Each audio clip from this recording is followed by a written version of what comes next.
الصلاة والسلام عليك سيدي يا رسول الله. الصلاة والسلام عليك سيدي يا حبيب الله. الصلاة والسلام عليك سيدي يا شافع المذنبين. الصلاة والسلام عليك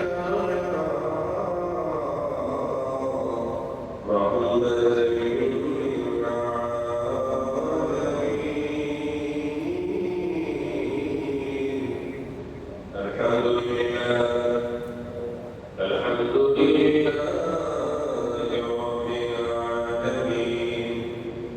والصلاة والسلام على بعد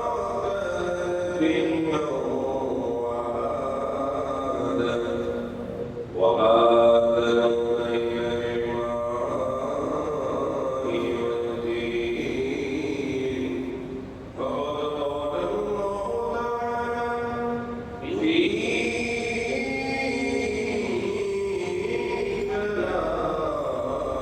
في كلامه المجيد وفي فرقانه الحميد. شكرك وسلم أعوذ بالله من الشيطان الرجيم. بسم الله الرحمن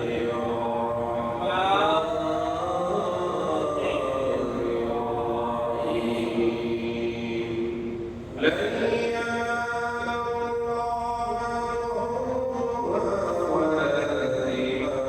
الله ولكن ينال التقوى منكم. صدق الله العظيم وصدق رسوله النبي الكريم. قال الله تعالى في شعره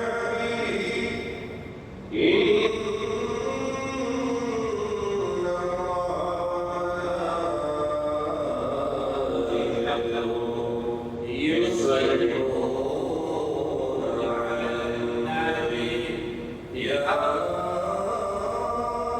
أيها الذين آمنوا صلوا عليه وسلموا تسليما. اللهم صل سيدنا محمد وعلى آله سيدنا محمد. شر عبد الله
Hidayah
এটার পরিণাম কি হবে সেই বিষয় সম্পর্কে আমরা বিস্তারিত আলোচনা পেশ করব। আল্লাহ তাআলা মহান হাদিসে আমাদেরকে সঠিক কথা বলা পরিশেষে আমি আমাদের সবাইকে আমল করার তৌফিক দান করুন। সবাই বলেন আমিন। তার আগে কোরবানিটা উম্মতে মুহাম্মাদের উপরে কিভাবে আসলে বিস্তার আলোচনা সংক্ষেপে বলবো। আগামী কাল পুরো ঘটনাটা আমরা ইনশাআল্লাহ বিস্তারিত বলার চেষ্টা করব। আল্লাহ পাক যেন কবুল করে। সবাই বলেন আমিন। দেখেন পৃথিবীর জমিনের মধ্যে যত মানুষ আল্লাহ তাআলা সৃষ্টি করেছে প্রত্যেকটা মানুষের কাছে দুইটা জিনিস সবচেয়ে বেশি প্রিয়। কয়টা জিনিস? দুইটা জিনিস। এক নম্বর হচ্ছে তার নিজের জীবন, নিজের প্রাণ। দুই নম্বর হচ্ছে আল্লাহ তাআলা দেওয়া তার জীবনের সবচেয়ে বড় নিয়ামত তার সন্তান। সুবহানাল্লাহ। তাহলে আল্লাহ তাআলা পক্ষ থেকে বান্দার জন্য যে নিয়ামতগুলো রয়েছে তার মধ্যে সন্তান অন্যতম। আর মানুষ দুইটা জিনিস সবচেয়ে বেশি ভালোবাসে। এক নম্বর হচ্ছে তার নিজের প্রাণ, এক নম্বর কি? কথা বলেন। এক নম্বর কি? নিজের প্রাণ অথবা নিজের জান বলতে পারেন। দুই নম্বর হচ্ছে নিজের সন্তান, নিজের সন্তান। তারপরে আছে সম্পদ। কোন সন্তান নাই। রব্বুল আলামিন যত নবী রাসূলদেরকে পরীক্ষা করেছিলেন সব নবী রাসূলদেরকে আল্লাহ তাআলা বিভিন্ন ভাবে একজনকে একইভাবে পরীক্ষা করেছেন। তিনি ইব্রাহিম খলিলুল্লাহ আলাইহিস সালাম তিনি এমন একজন নবী যাকে আমার আল্লাহ জান দিয়ে এবং সন্তান দিয়ে দুইটা সবচেয়ে প্রিয় জিনিস দিয়ে আল্লাহ তাআলা তাকে পরীক্ষা করেছেন। অথচ ইব্রাহিম আলাইহিস সালাম দোনো পরীক্ষায় ফার্স্ট বিষয়ে পাস করেছেন। এজন্য রব্বুল আলামিন ইব্রাহিম আলাইহিস সালামের সর্বপ্রথম স্ত্রী ছিলেন আমাদের সারা আলাইহিস সালাম, যাদের অনেক যুগ বিবাহ দাম্পত্য জীবনের পরে কোনো সন্তান হয় না। তখন মা সারার পরামর্শে ফেরাউন নামে এবং বাদশাহ কন্যাকে মা হাজেরাকে তিনি বিবাহ করলেন। ওই ঘরে সন্তান আসলো হযরত ইসমাঈল সবিউল্লাহ। সুবহানাল্লাহ। ইসমাঈল আলাইহিস সালাম এই জমিনে আগমনের আগে ইব্রাহিম আলাইহিস সালাম দোয়া করতেন। আমরা সবসময় দোয়া করি আল্লাহ আমাদের একটা পুত্র সন্তান দাও, যেন সন্তানটা দেখতে শুনতে সুন্দর হয়। আমি যেন তাকে পরিচয় দিতে আমি যেন প্রাউড ফিল করি। আমাকে একটা সুন্দর একটা কন্যা দাও। সবসময় আমরা সুন্দর চাই। কিন্তু ইব্রাহিম আলাইহিস সালাম তিনি সন্তান চেয়েছেন, আমাদের মতো নয়। তিনি চেয়েছেন রব্বি হাবলি মিনাস সালিহিন, আল্লাহ আমাকে একটা নেক সন্তান দাও। কি সন্তান দাও? আল্লাহর সন্তান যে একটা নেক সন্তান আমার দুনিয়াকে আলোকিত করবে, আখিরাতকে উজ্জ্বল করবে। সুবহানাল্লাহ। ইব্রাহিম আলাইহিস সালাম আল্লাহর দরবারে যে দোয়াটা করলেন, আমার আল্লাহ এই দোয়াকে এমনভাবে কবুল করলেন, পছন্দ করলেন। মহান কোরআনের মধ্যে আল্লাহ সূরা সাফফাতের মধ্যে আমার তাআলা প্রত্যেকটা কথা পুঙ্খানু পুঙ্খানুরূপে বর্ণনা করে দিলেন। সুবহানাল্লাহ। ইব্রাহিম আলাইহিস সালাম কি বললেন? রব্বি হাবলি মিনাস সালিহিন। তিনি দোয়া করলেন, আল্লাহ হে আমার প্রভু, আপনার পক্ষ থেকে আপনার এই গোলামের জন্য আমি ইব্রাহিমের জন্য একটা নেক সন্তান দান করুন। সুবহানাল্লাহ। ইব্রাহিম নবী দোয়া করার পরে আল্লাহর পক্ষ থেকে সুসংবাদ সাথে তিনি পেলেন। আল্লাহ তাকে সুসংবাদ জানিয়ে দিলেন, ফাবাশশারনাহু বিগুলামিন হালিম। আল্লাহু আকবার। রব্বুল আলামিন জানিয়ে দিলেন, সুতরাং ইব্রাহিম নবী যখন আমি আল্লাহর কাছে নেক পুত্র সন্তান চাইলেন, আমি আল্লাহ আমার পক্ষ থেকে আমার ইব্রাহিমের জন্য একটা সহনশীল পুত্রের সুসংবাদ দান করলাম। সুবহানাল্লাহ।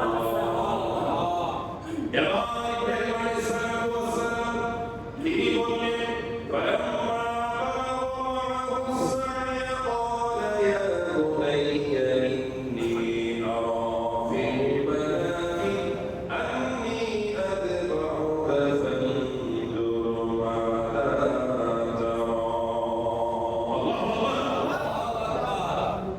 ইব্রাহিম আলাইহিস সালাম আল্লাহ তাআলা ইব্রাহিম নবীর ঘটনাটাও কি সুন্দর করে বর্ণনা করলেন। ইব্রাহিম আলাইহিস সালামের সন্তান ইসমাঈল জবিউল্লাহ যখন নিজের পায়ে দাঁড়ালেন, তখন তিনি চলাফেরা করতে লাগলেন। কোনো বর্ণনায় পাওয়া যায় 13 কিংবা 15 বছর। ইব্রাহিম আলাইহিস সালাম তিনি একটি স্বপ্ন দেখলেন। আল্লাহ তাআলা তাকে স্বপ্ন দেখালেন। কি স্বপ্ন দেখালেন?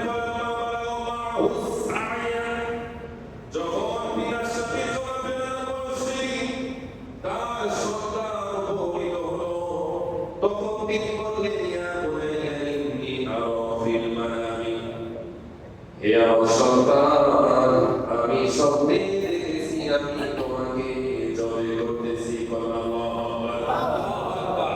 আন্নী আদমাউকা ফানজুর মাযা তারা,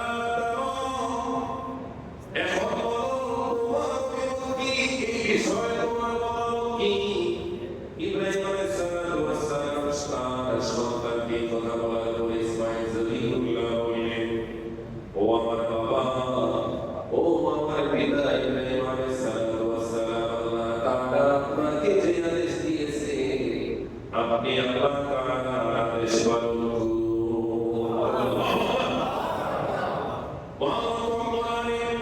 আল্লাহ তাআলা বলেন, ওয়া ইয়া আবাতি ফাআল মা তুমার। আল্লাহ তাআলা আপনাকে যে নির্দেশ দিয়েছে, হুকুম দিয়েছে, ওয়াদা করেছে, এই ওয়াদা আপনি পালন করুন। আল্লাহ চাহে তো সাতাজিদুনি ইনশাআল্লাহু মিনাস সাবিরিন। আল্লাহ চাহে তো আপনি আমাকে ধৈর্যশীলদের অন্তর্ভুক্ত হিসাবে পাবেন। কথা সুবহানাল্লাহ। ছোট সন্তান, তার ভিতরে আল্লাহ তাআলার হুকুমের প্রতি কত আনুগত্য, কত মানা এবং কত দয়া। তিনি তো বলতে পারতেন, আল্লাহ আপনাকে যে স্বপ্ন দেখেছি, স্বপ্ন আপনি বাস্তবায়ন করুন না। তিনি বললেন, আল্লাহ আপনাকে যে আদেশ দিয়েছে, সেই আদেশ আপনি পালন করেন। সুবহানাল্লাহ। কারণ ছোট সন্তান সেও জানে নবীদের স্বপ্ন এটা স্বপ্ন নয়, এটা হচ্ছে ওহী। কথা সুবহানাল্লাহ। নবীদের স্বপ্ন শুধু স্বপ্ন নয়, নবী বাজার খেলাতে আছে করিডোরে সোজা হয়ে বসেছেন, কষ্ট করে। এবার আসেন আল্লাহ তাআলা পরে বসে বললেন, ফালাম্মা আসলামা ওয়া তাল্লাহু লিল জাবিন। আল্লাহ তাআলা হুকুম আদায় করার জন্য বাবা এবং সন্তান উভয় মিলে আমি আল্লাহ তাআলার কাছে আনুগত্য প্রকাশ করলেন। কথা সুবহানাল্লাহ। বাবা আনুগত্য প্রকাশ করলেন, সন্তানও আনুগত্য প্রকাশ করলেন। এবার আসে রব্বুল আলামিন বললেন, ওয়ানাদাইনাহু আইয়া ইব্রাহিম। এবার ইব্রাহিম আলাইহিস সালাম পাহাড়ের উপর বকায় তার সন্তানকে বিস্তারিত বললেন। আল্লাহ তাআলা পরে জানিয়ে দিলেন, ওয়াল সাদাকাল রুমিয়া, ওয়াল সাদাকাল রুমিয়া, ইন্না কাযালিকা নাজজিল মুহসিনিন। আল্লাহু আকবার।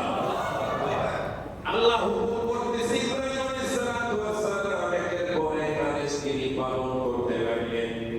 এবার আল্লাহ তাআলা ইব্রাহিম আলাইহিস সালামকে জানিয়ে দিলেন, হে ইব্রাহিম, তুমি আমি আল্লাহ তাআলার পক্ষ থেকে আপনাকে যে আদেশ করা হয়েছে, আপনি সেখানে বাস্তবায়ন করেছেন, সত্যায়িত করেছেন। কথা সুবহানাল্লাহ।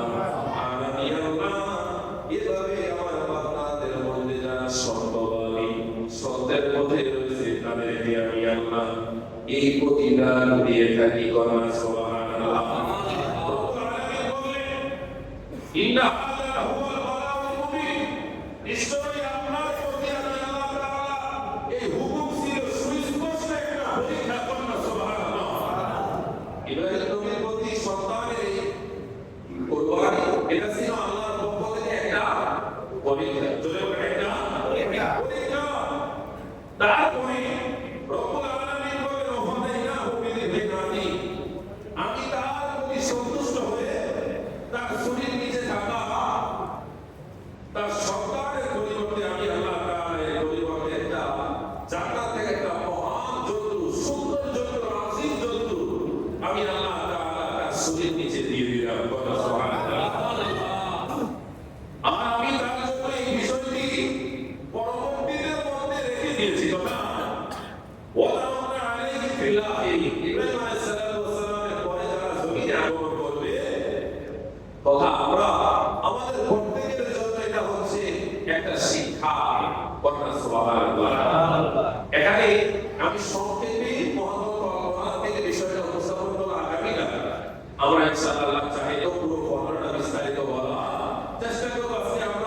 কোরআন হাদিস থেকে কুরবানির ফজিলত বিভিন্ন মাসআলা মাসাইল নিয়ে আলোচনা করব। তবে আরেকটা মজার বিষয় আপনাদেরকে বলে রাখি, সেটা হচ্ছে ইব্রাহিম আলাইহিস সালামের সন্তানের পরিবর্তে আল্লাহ তাআলা জান্নাত থেকে যে পশুটা পাঠিয়েছিলেন, এই পশুটা ওই পশু যে পশুকে সর্বপ্রথম এই জমিনের মধ্যে আদম আলাইহিস সালামের সন্তান হাবিল আল্লাহর রাস্তায় কুরবানি করেছিল। কথা সুবহানাল্লাহ। এই যে দুম্বাটা কুরবানি করেছিলেন, যে কুরবানিকে আমার আল্লাহ আকাশে কবুল করে নিয়েছিলেন, যে পশুটাকে জান্নাতে আমার আল্লাহ স্থান দিয়েছেন, ইব্রাহিম আলাইহিস সালামের সন্তানের পরিবর্তে জান্নাত থেকে জিবরাইলের মাধ্যমে ওই পশুটাকে আমার আল্লাহ তাআলা তার শরীরের নিচে দিয়ে জবের মাধ্যমে জমিনের জন্য সকল মানবের জন্য কুরবানি পশু জবে করা আমার আল্লাহ তাআলা ওয়াজিব বানিয়ে দিলেন। সুবহানাল্লাহ। আমরা খুশি না বেজা? বলে বলে আমরা খুশি না বেজা? কুরবানিটা কি? আসলে কুরবানিটা কি?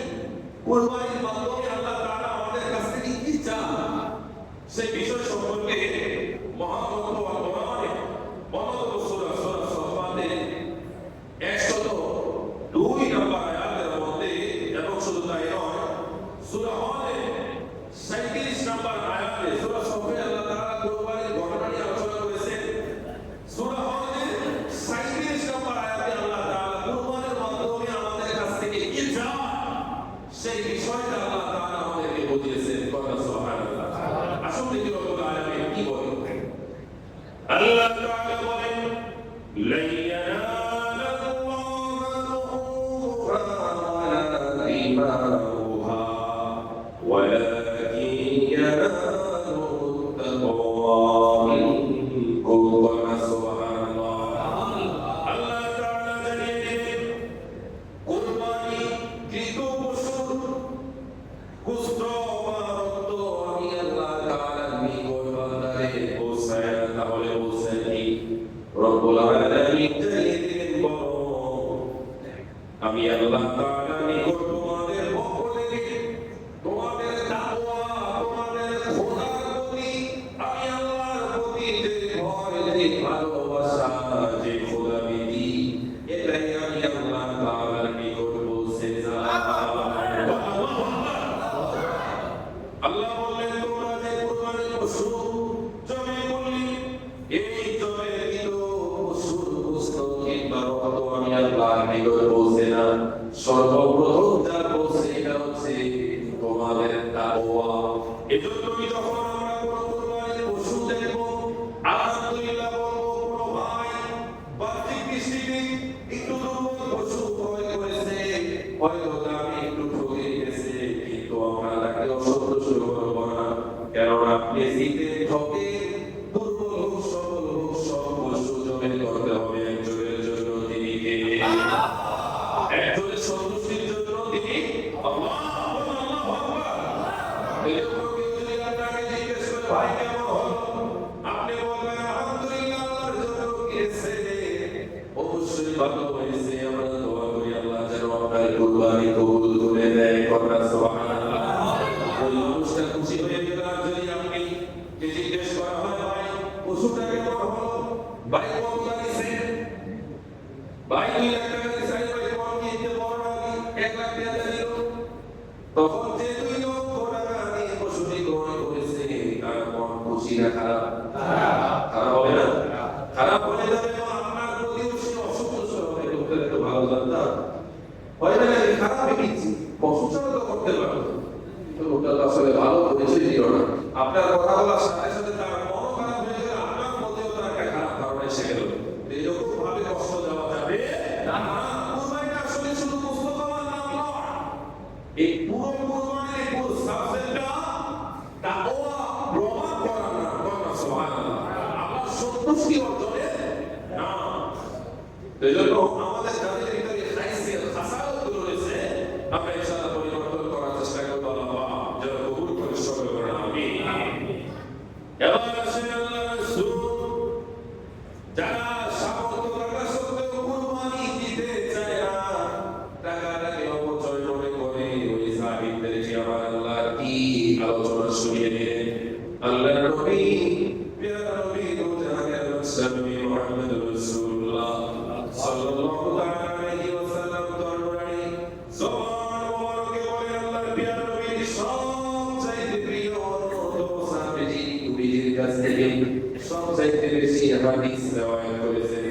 5374টি কথা সুবহানাল্লাহ।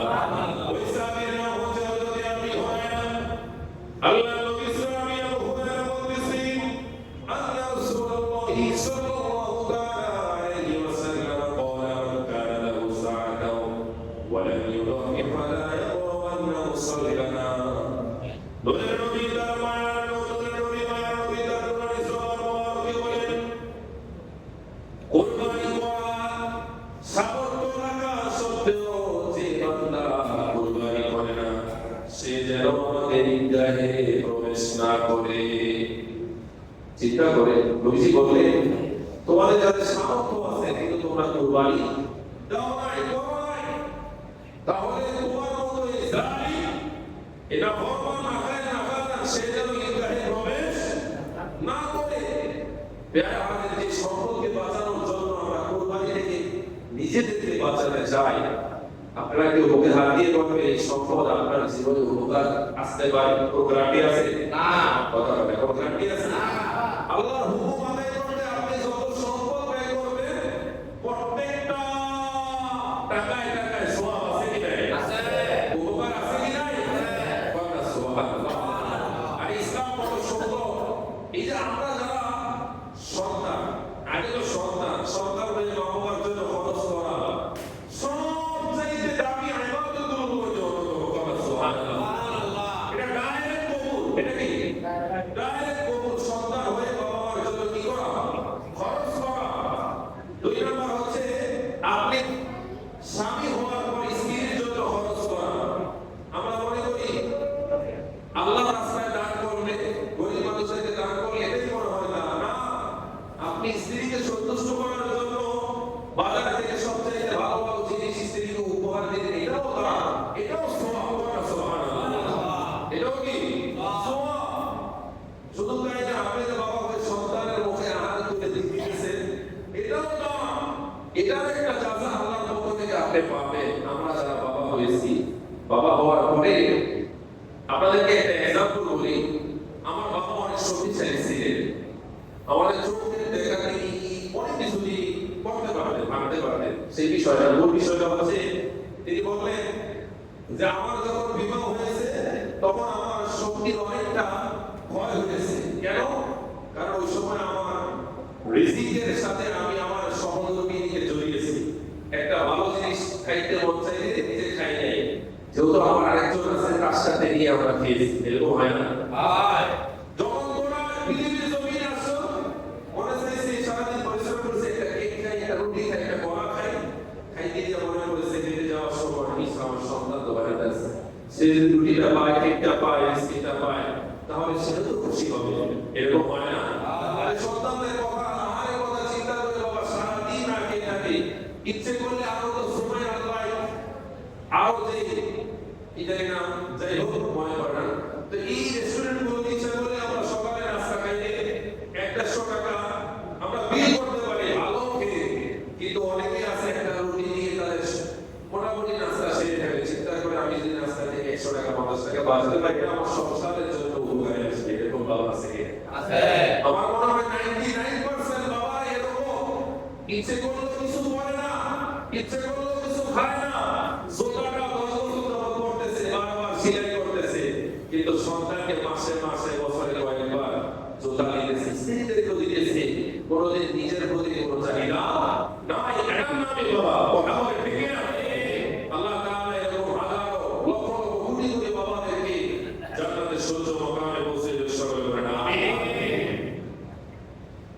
এবার আসেন আম্মা জান আয়েশা সিদ্দিকা রাদিয়াল্লাহু তাআলা আনহা, তিনি বলতেছেন যারা কুরবানি করে ওই কুরবানির পশুটা কেমন হবে, এবং কুরবানির পশুর এই যে রক্ত, গোশত, শিং, চামড়া, যেগুলোকে আমরা অনেক সময় আমরা ফেলে দিই, ওই ফেলে দেওয়া বস্তু এগুলো আমাদের জীবনে কেমন উপকারে আসবে। আল্লাহর নবীর প্রিয়তম স্ত্রী আমাদের আম্মা জান আয়েশা সিদ্দিকা রাদিয়াল্লাহু তাআলা আনহা, তিনি বলতেছেন قال ما عمل ابن آدم يوم النهر عملا أحب إلى الله عز وجل من إراقة الدم. سبحان الله. আম্মা জান আয়েশা সিদ্দিকা রাদিয়াল্লাহু তাআলা আনহা তিনি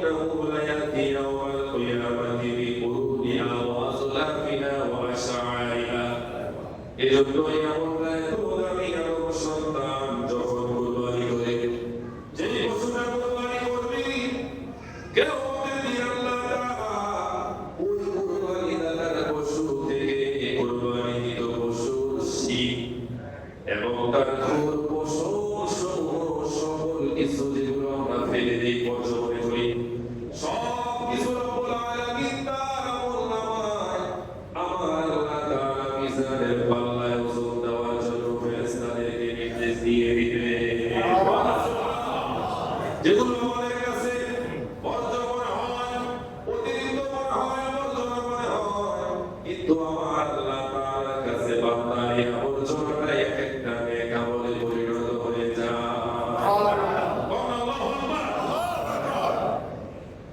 শুধু তাই নয় রব্বুল আলামিন বলেন বান্দারে ওয়া ইন্না দাম্মা লা ইয়াকউ মিনাল্লাহি আযজা ওয়া জাল্লা বিমাকানি ক্বাবলা আন ইয়াকআল আরদু ফাতিহু বিহা নাফসান ওয়া নবী মায়া নবী তার নবী জবান মুবারকে বলেন বলেন তোমরা যখন আল্লাহ তাআলার সন্তুষ্টির জন্য তোমাদের ক্রয়কৃত পশু যখন তোমরা জবে করো জবে কৃত পশুর রক্তের ফোঁটা জমিনে পড়াকে আমার আল্লাহ তোমাদের কুরবানিতে কবুল করে নেয় কুরবানির পশুর রক্তের ফোঁটা জমিনে পড়ার আগে সাথে সাথে আমার আল্লাহ কুরবানিকে কবুল করে নেয় সুবহানাল্লাহ এজন্যই নবীজি বলেন ফাতিহু বিহা নাফসান এজন্যই তোমরা আনন্দের সাথে খুশি মনে একমাত্র আল্লাহর সন্তুষ্টির জন্য তোমরা তোমাদের পশুকে আল্লাহর রাস্তায় কুরবানি করো কি করো কুরবানি করো এজন্য আমরা কুরবানি করতে চাই কি চাই না এবার কুরবানির ফজিলত সম্পর্কে আল্লাহর নবীর প্রিয় সাহাবী হযরত যায়েদ ইবনে আরকাম রাদিয়াল্লাহু তাআলা আনহু বর্ণিত তিনি বলতেছেন সাহাবীগণ নবীজির কাছে জিজ্ঞেস করলেন ইয়া রাসূলুল্লাহ ইয়া হাবিবাল্লাহ ওয়া ইয়া নবী ওয়া ইয়া নবী ক্বালা সাহাবাতু রাসূলিল্লাহ সাল্লাল্লাহু তাআলা আলাইহি ওয়াসাল্লাম ইয়া রাসূলুল্লাহ মা হাদিহিল আদহি কুরবানির ফজিলত সম্পর্কে আমাদেরকে একটু বলেন কুরবানির মধ্যে কি ফজিলত রয়েছে কি বর্ণিত রয়েছে এটার উপকারটা কি দূরের নবী মায়া নবী বললেন কুরবানি হচ্ছে ক্বালা সুন্নাতু আবিকুম ইব্রাহিম এটা হচ্ছে ইব্রাহিম আলাইহিস সালাতু ওয়াস সালামের সুন্নাত ওয়া সুবহানাল্লাহ সাহাবীরা বললেন ইয়া রাসূলুল্লাহ কুরবানিটা কি আসলে নবীজি বললেন ক্বালা সুন্নাতু আবিকুম ইব্রাহিম এটা হচ্ছে ইব্রাহিম আলাইহিস সালাতু ওয়াস সালামের সুন্নাত ওয়া সুবহানাল্লাহ শুধু তাই নয় এবার সাহাবীরা জিজ্ঞেস করলেন ক্বালু ফামা লানা ফিহা ইয়া রাসূলুল্লাহ ও মায়ার নবী দয়াল নবী এই কুরবানির মধ্যে আমাদের কি উপকার আছে এটা ইব্রাহিম নবীর সুন্নাত ঠিক আছে কিন্তু এর মধ্যে আমাদের উপকার কি রয়েছে সওয়াব কি রয়েছে ফজিলত কি রয়েছে এবার নবীজি বললেন ক্বালা বিকুল্লি ওয়াদিন হাসানা এই কুরবানির পশুর প্রত্যেকটা পশমের বিনিময়ে আমার আল্লাহ সওয়াব নিহিত রেখেছে সুবহানাল্লাহ কুরবানির পশুর প্রত্যেকটা পশমের বিনিময়ে আমার আল্লাহ বান্দার আমলনামায় নেক আমল দিতে থাকবেন সুবহানাল্লাহ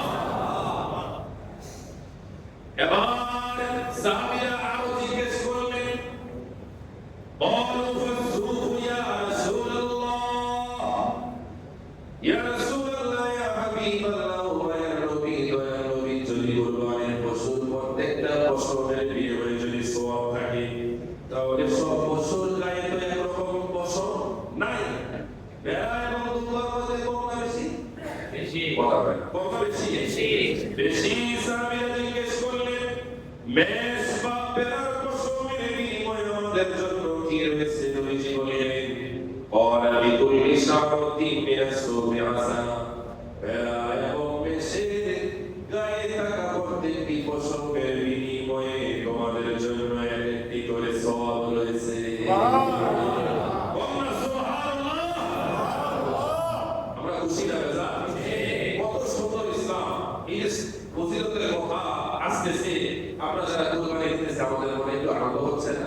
এই যে আমাদের কুরবানির পশুর প্রত্যেকটা বছরের বিনিময়ে আমরা সওয়াব পাবো।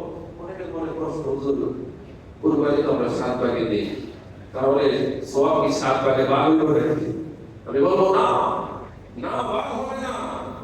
আমাদের কাছে ভাগ আছে, আল্লাহর কাছে কোনো ভাগ নাই। আল্লাহ তাআলাই ভালো জানেন, নিয়ত ভালো রাখলে ওই 7 ভাগে নিয়ে যা হয় আপনার ভাগে আল্লাহ তাই দিয়ে দিবেন। কথা সুবহানাল্লাহ। আল্লাহর কাছে কোনো কম নাই, কমতি কাদের কাছে? আমাদের কাছে। এজন্য আমাদের চাওয়া পাওয়াতে, মানে চাওয়াতে কোনো কম রাখা যাবে না। আল্লাহ তাআলার কাছে বারবার চাইতে হবে। নবী ইব্রাহিম আলাইহিস সালাম তিনি সব সময় সন্তানের জন্য দোয়া করেছেন। 10 বছর, 20 বছর, 30 বছর, 40 বছর, 50 বছরে পরে গিয়ে তার দোয়া আল্লাহ তাআলা বহু সময় পরে গিয়ে 86 বছর বয়সে গিয়ে আল্লাহ তাআলা তার দোয়া, 90 বছর বয়সে গিয়ে তার দোয়া কবুল করলেন। সুবহানাল্লাহ। অথচ নবীদের দোয়া আল্লাহ তাআলা দরবারে সাথে সাথে কবুল। এই কবুল না করাটা এটা আল্লাহ তাআলার একটা কুদরত, নবীদের মুআজিজা, এবং এটা হচ্ছে সুস্পষ্ট একটা পরীক্ষা। তো এজন্য এই বিষয় নিয়ে আমাদের যেন কোনো ইখতিলাফ না থাকে। কোন আল্লাহু আকবার। সবাই তো উপস্থিতি, আমরা এমন একজন নবীর উম্মত, যে নবী সব সময় 2টা পশু কুরবানি করতেন। কয়টা? 2টা। একটা হচ্ছে নিজের জন্য, আর একটা হচ্ছে আমাদের জন্য। সুবহানাল্লাহ। ইয়া রাসূলুল্লাহ। এজন্য আল্লাহর প্রিয় নবী দুজাহানের বাদশা নবী বলেন, সাহাবীরা জিজ্ঞেস করলেন, ইয়া রাসূলুল্লাহ, ইয়া হাবিবাল্লাহ, তিরমিজি শরীফের মধ্যে কোরআনটা রয়েছে, হাদিস শরীফ রয়েছে। নবীজিকে জিজ্ঞেস করা হলো, ইয়া রাসূলুল্লাহ, আপনি কেন 2টি কুরবানি করেন? নবীজি বললেন, একটি হচ্ছে আমি নবীর পক্ষ থেকে, ইয়া রাসূলুল্লাহ, একটি কাদের জন্য? নবীজি বললেন, দুনিয়ার জমিনে আমার যে গরীব উম্মতের ইচ্ছে থাকা সত্ত্বেও, সামর্থ্য না থাকার কারণে, যাদের ইচ্ছে থাকা সত্ত্বেও যারা কুরবানি দিতে পারে না, ওই গরীব উম্মতের পক্ষ থেকে আমি নবীজি একটি কুরবানি দিয়ে দিলাম। এমন নবী, মায়ার নবী, আজকে আমাদের সমাজে ওই নবীর মান, সম্মান, ইজ্জত দিয়ে সম্মান করতে কিছু দুশমনের রাসূল খেলা করে কথা বলে, ঠিক না? আল্লাহ ওই ভাইগুলোকে হেদায়েত দান করুন, সবাই বলেন আমিন। আরো জোরে বলেন আমিন।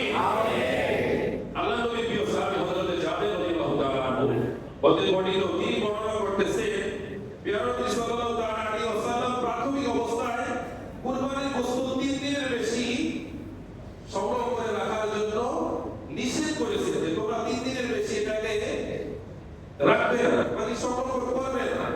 কিন্তু পরবর্তীতে হাদিস শরীফটা রহিত হয়ে গেছে। পরে আল্লাহ রাসূল বলেন যে তোমরা কুরবানির গোশত খাও, এটা জমা করে রাখো, পরবর্তীতে তোমাদের সময় মতো তোমরা এটাকে বক্ষণ করো। আগে জমা করার সিস্টেম, বর্তমান সিস্টেমটা কিন্তু একটু আলাদা। যারা 2000 সালের পরে এই জমিনে এসেছেন তারা হয়তো দেখবে না, যারা 2000 এর আগে এই পৃথিবীতে এসেছিলেন অথবা 1900 শতকে 90-তে যাদের জন্ম, তারা দেখেছেন আমাদের মা, খালা, নানিরা তারা কুরবানির দিন সারা কত কষ্ট করতে গরুর গোশত হুগলি, মানে পোটলায় রাখতে, তেলে ভেজে তারা শুকিয়ে হয়ে রাখতে। কথা ঠিক না? কত কষ্ট করেছি। এখন তো জবে করতে দেরি, ফ্রিজা করতে দেরি হয় না। কথা ঠিক না? আগে চাইতে এখন সংরক্ষণ করে রাখার ব্যবস্থা কঠিন না সহজ? অনেক সহজ, অনেক সুন্দর। 6 মাস পরও আমরা একই রকম গোশত খাচ্ছি। হয়তো নগদেরটা একসাথে একটু হতে পারে বেশি, স্বাভাবিক এটা। তরতাজা একটা আলাদা পাওয়া আছে। কথা বলা ঠিক না? সময় উপস্থিতি এবার আছে কুরবানির পশু জবে করার ক্ষেত্রে আমাদের মধ্যে অনেক তাড়াহুড়ো আছে। কথা ঠিক না? ধরেন আমরা যারা আগামীকাল আমরা ব্যস্ত হয়ে যাব কুরবানির পশু জবে করার জন্য, অনেকে 8 তারিখে করে ডিপেন্ড হয়ে থাকে। অনেকে আছে এটা শহর অঞ্চলে কম, কারণ শহরে পারিবারিকভাবে জবে করা মানে গোশতটা গরুর মানে বসিয়া চামড়া ছিলানো, তারপর হচ্ছে এটা গোশত আলাদা আলাদা করা, টুকরো টুকরো করে এটা নিজেরা খুব কম করে, মেজরিটি পার্সেন্ট কষাই দিয়ে করে। কি দিয়ে করে? কষাই দিয়ে করে। এটা মশলা খেয়াল রাখবে, কসাইকে যদি আপনি কসাইকে দিয়ে যদি কাটাতে চান, কসাইয়ের সাথে যে চুক্তি হবে, এই চুক্তিটা হবে অর্থের বিনিময়ে। কিসের বিনিময়ে? অর্থে। আপনি যদি বলেন আমার এই কুরবানির পশু 10 ভাগের 1 ভাগ গোশত তুই পাবি, আমার এটা জবাই করে দে, অথবা এটাকে একটু সিস্টেম করে দে, এটা ইসলামী শরীয়তে একেবারে নিষেধ। কথা বলো, কসাই আপনার কাছে গোশতের জন্য সে কাটে না, সে অর্থের জন্য কাটে। কথা বলো, ঠিক না? কিসের জন্য কাটে? অর্থের জন্য কাটে। এই জন্য তার সাথে চুক্তিটা হবে অর্থের। কিসের হবে? অথবা কসাই আপনার জমি করে আপনাদের সহযোগিতার জন্য একজন অন্য মানুষকে আপনারা ভাড়া করেন যে তুই আমাদের সাথে কিছু সহযোগিতা করবি, এই সহযোগিতার বিনিময়ে কুরবানি গোশত দেওয়া যাবে না। এই সহযোগিতার বিনিময়ে তার সাথে আর্থিক লেনদেন করতে হবে, কারণ গোশতের হকটা যদি কেউ কাউকে দিতে হয়, একজন অসহায় দুস্থ দরিদ্র মানুষদেরকে আপনাকে দিতে হবে। কথা বলে, ঠিক না? তবে খেয়াল রাখবেন, আমি আবারও বলি, এখনো বলতেছি, কুরবানির পশু জবাই করার ক্ষেত্রে কোনো তাড়াহুড়া করা যাবে না। আল্লাহ 3 দিন নির্ধারণ করে দিয়েছে। কয়দিন? 3 দিন। জিলহজের 10, 11, 12। তবে প্রথম দিন দিতে পারলে সর্বোচ্চ সওয়াব, দ্বিতীয় দিন একটু কম, তৃতীয় দিন আর একটু কম। অনেকে আছে কসাইয়ের মানে অভাবের কারণে তারা প্রথম দিন বা দ্বিতীয় দিন দেয়। তবে চেষ্টা করবেন আমার অনেক একটু বেশি খালা, প্রথম দিন একটু রেটটা বেশি। প্রথম দিন 5,000 টাকা, 15,000, 20,000 টাকা হয়ে যায় না, 2 দিন পরে দিলে মোটামুটি 10,000 টাকা কম পৌঁছে করা। এরকম চিন্তাধারা করলে কিন্তু কুরবানির মধ্যে একটু ভেজাল হয়ে যাবে। এরকম চিন্তা করা যাবে না। সর্বোচ্চ চেষ্টা রাখতে হবে প্রথম দিন যেন আপনারা জবে করতে পারেন, কারণ পুরো সিস্টেমটাই হবে তার জন্য, আল্লাহর জন্য। তো এখানে লাভ লসের কোনো হিসাব করা যাবে না। তবে যদি কসাই যদি জুলুম করে তবে তার কিছু করা নাই। এই জন্য যারা এই কাজে জড়িত আছে, আপনাদের হাতে যদি পাইতে ওই দিকে সর্বদা সুযোগ নিয়ে অসহায় মানুষদের প্রতি আপনারা জুলুম করবেন না। ন্যায্য থেকে আপনারা হয়তো কিছু পারছেন, আপনারা বেশি নিয়ে নেন, আপত্তি নেই। নিজের হিসাবে বকশিশ দিলে এটার দাম হবে 10,000, তবে সাইদের দিন একটু বকশিশ একটু বাড়াই দিয়ে। কত সুন্দর কথা, ঠিক না? যে দিলে মানুষ খুশি হবে, যা খুশি আর জোর করে সিট দিয়ে দিলে, সুযোগ করে দিলে এই সম্পদের মধ্যে আপনার কোনোদিন বরকত হবে না। যেটা মেন বিষয়, অনেক সময় আমাদের একটু দেরি হওয়ার কারণে হুজুরে গেল কই গেল রে, না গেল রে, এতক্ষণ লাগে দিয়ে রে, এই যে বিষয়টা। আর হুজুরে জবে করে গেছে, জবে করার পরে হুজুরদেরকে সম্মানী দেওয়া লাগে, এটাও অনেকে মূল্যায়ন করতে চায় না। আবার সম্মানী দিতে হবে বিদায় হুজুর দিয়ে আর কথা করে না, এরকম বড় কাছেই নাই, অনেক আছে। আরে হুজুর দিয়ে জবে করছে, এটা জমা করে এরকম আছে না? না, এটা হচ্ছে একজন আলেমের সম্মান। সিস্টেম যেটা, এটা সম্মান। এটা ইসলামের শরীয়ত অনুযায়ী এই সম্মানটা আপনাকে আগেই রেডি রাখতে হবে, যাতে করে দেরি না হয়। একটা মানুষকে আপনি যখন তার পরিশ্রমের বিষয় খেয়াল রাখবেন, জবের হাদিয়া বলতে এটা উনি যে আপনার পশুর মধ্যে শরীর দিয়ে পরিশ্রম করলে পরিশ্রমের হাদিয়া দিয়ে, এই যে পরিশ্রমের হাদিয়া দিয়ে একটা বিষয় খেয়াল রাখবেন, যারা দিনমজুর তাদের ঘাম দেহ থেকে জমিয়ে পড়ার আগে তার ঘামের পরিশ্রমটা তাকে দিয়ে দেওয়া, এটাই সর্বোচ্চ ফজিলত। সুবহানাল্লাহ। সাথে সাথে দিয়ে দেওয়ার চেষ্টা করবেন না, হুজুর কাছে দিব না, আমার তো দেওয়া হবে না, এই করবেন না, এই করবেন, এটা আমাদেরকে দিয়ে বুঝাইলাম আর কি। কসাইকেও আপনারা নগদ দিয়ে দেওয়ার চেষ্টা করবেন। কোনো মানুষ থাকলে আলাদা, সর্বোচ্চ সবকিছু নগদ লেনদেনের মধ্যে একটা বরকত আছে।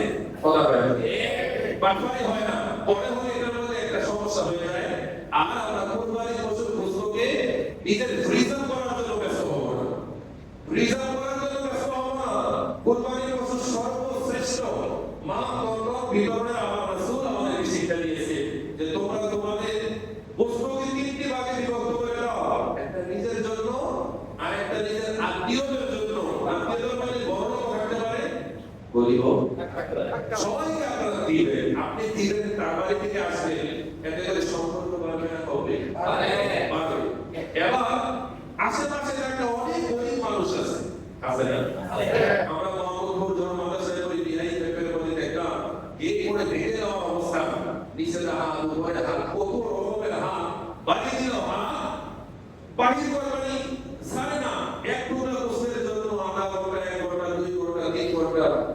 জোহর পর্যন্ত অপেক্ষায় থাকে, যদি মাকে জিজ্ঞেস করা হয় মা তুমি কেন এক টুকরা গোস্তের জন্য এভাবে দাঁড়িয়ে আছো, তুমি কি জীবনে গোস্ত খাওয়া নাই? বলবে আমি তো খেয়েছি, আমার সন্তান তো অপেক্ষায় আছে যে মা হয়তো কোনো না কোনো ভাবে বাবা কোনো না কোনো ভাবে এক টুকরো গোস্ত আমাদের জন্য আজকে ঈদের দিন নিয়ে আসবে।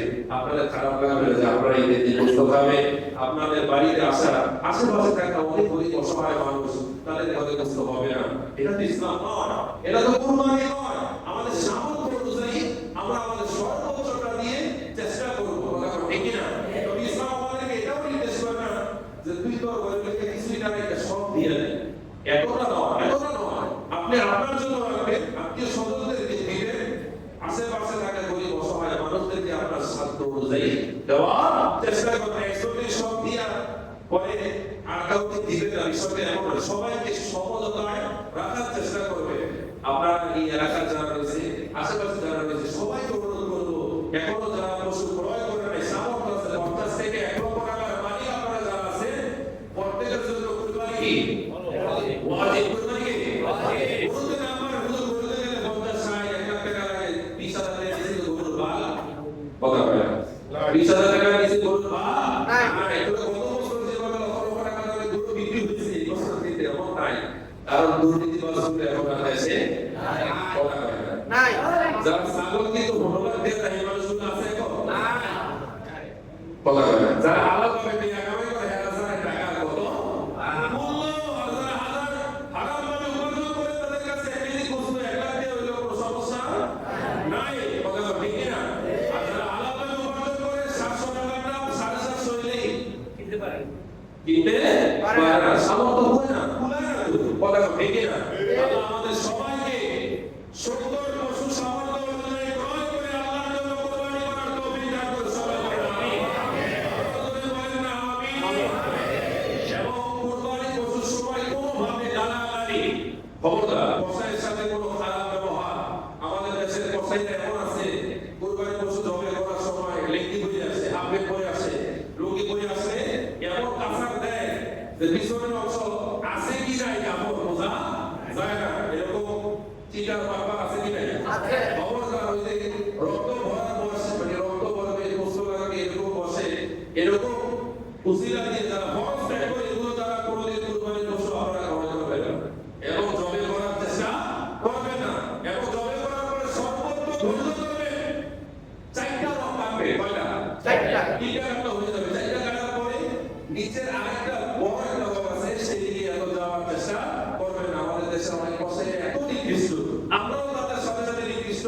হুজুরে জবে করে গেছে কার সন্দেহ হয় না, এটা ছুরিটা বড় করে নিয়ে একবারে সারা পারলাই এই এরকম আছে না হারাম।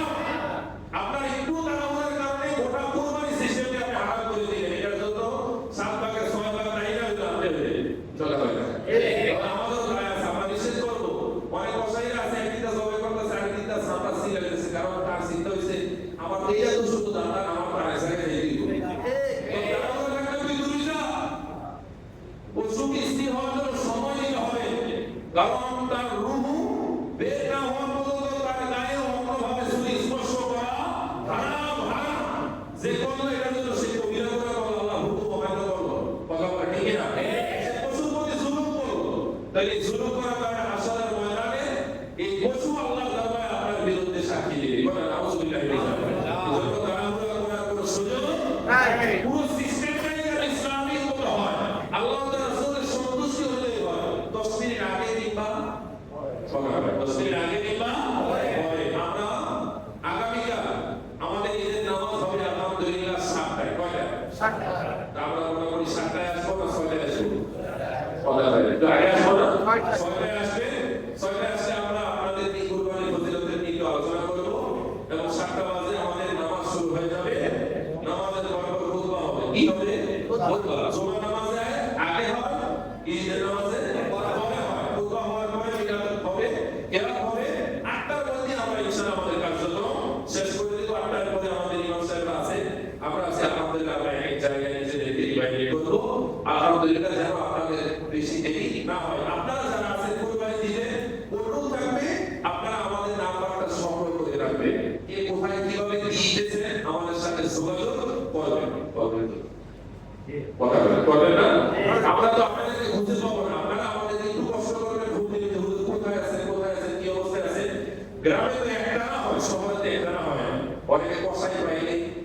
ভাবে তারা করে, সময় লাগে।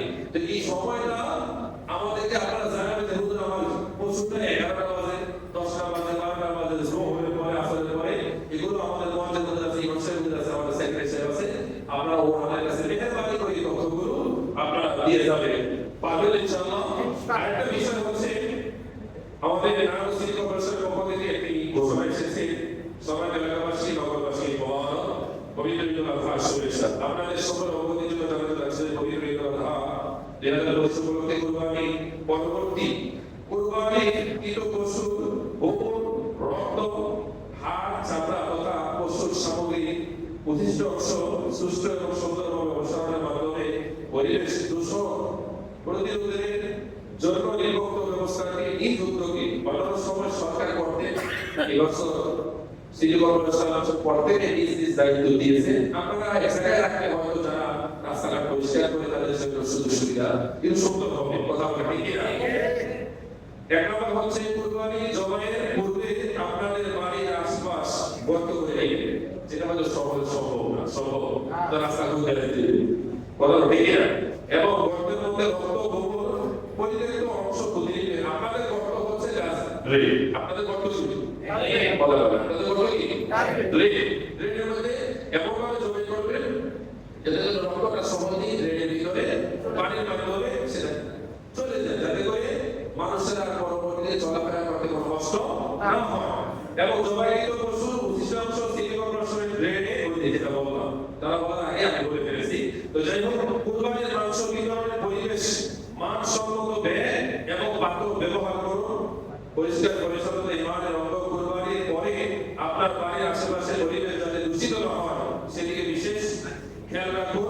কুরবানির পশুর বর্জ্য অপসারণের পরিবেশ সম্বন্ধ ব্যাগ ব্যবহার করুন। এক্ষেত্রে সিটি কর্পোরেশন কর্তৃক সংরক্ষিত ব্যাগ ব্যবহার করতে পারে, ভালো তারা দিয়ে থাকে। তো এই যে বিষয়গুলো আমাদের প্রত্যেকেরই জানা, কথা ঠিক না? আমরা ইনশাআল্লাহ যেহেতু কুরবানিটা এটা আমাদের ইসলামের একটা ঐতিহ্য, ইসলামের একটা ঐতিহ্য, সৌন্দর্য।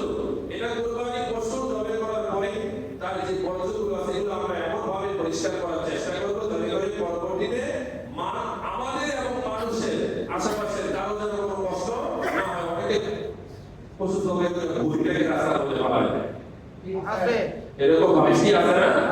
মানে যেগুলো কোনো কমন সেন্স নাই, কোনো ভিতরে কোনো জ্ঞান নাই, নামানামি করে নিলাম আল্লাহ পাক মুসিবত যা মরসালে এরকম করা যাবে না। এটা নাম ইসলাম নয়। ইসলাম শুধু আমাদেরকে কুরবানি করার জন্য আসে, এই জমিনে পাঠায় নাই। ইসলাম আমাদেরকে ইসলাম সুন্দর এই জমিনের জন্য কায়েম করার জন্য পাঠিয়েছে, কথা সুবহানাল্লাহ। ইসলামের সৌন্দর্য দিয়ে কিন্তু একজন বিজয়ী ইসলামের দিকে আনা যায়, কথা বলে না? একজন ইসলামের সৌন্দর্য দিয়ে একজন বিজয়ী ইসলামের দিকে কি করা যায়, আনা যায়। এই কথা আছে। এজন্য আল্লাহ তাআলা আমাদের আজকের পবিত্র জুমা কবুল করুন, সকলে বলেন আমিন। ঈদের পরে 2 মাস 10 দিন পরে আরেকটা ঈদ আসতেছে, হয়তো আবার 10 মাস একটা ঈদ, কথা ঠিক না? আল্লাহ চাহে তো আবারও যদি হায়াত থাকে কুরবানি ঈদ আমরা আবারও রোজা ঈদে আমরা আবার